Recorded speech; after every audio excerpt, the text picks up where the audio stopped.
తాజా అంశాన్ని చూస్తున్నాం. కావేరీ నీటిని తమిళనాడుకు విడుదల చేయాలని సుప్రీంకోర్టు మరోమారు కర్ణాటక ప్రభుత్వాన్ని ఆదేశించింది. 6000 క్యూసెక్ల చొప్పున 2 రోజుల పాటు నీటిని విడుదల చేయాలని ఆదేశించింది. తదుపరి విచారణను ఈ నెల 29కి వాయిదా వేసింది.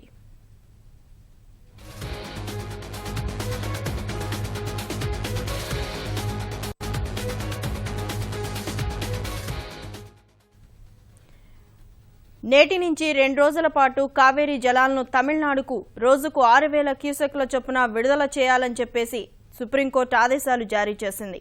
తదుపరి విచారణను ఈ నెల 29కి వాయిదా వేసింది.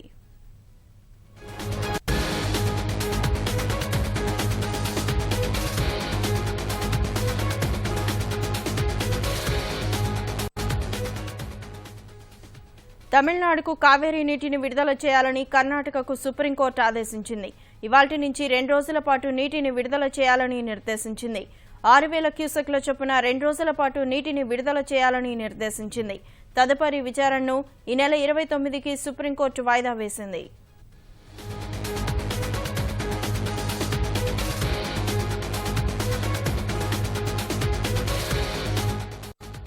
తమిళనాడుకు కావేరీ నీటిని విడుదల చేయాలని కర్ణాటకకు సుప్రీంకోర్టు ఆదేశించింది. ఇవాల్టి నుంచి 2 రోజుల పాటు నీటిని విడుదల చేయాలని నిర్దేశించింది. 6000 క్యూసెక్ల చొప్పున 2 రోజుల పాటు నీటిని విడుదల చేయాలని చెప్పింది. తదుపరి విచారణను ఈ నెల 29కి సుప్రీంకోర్టు వాయిదా వేసింది.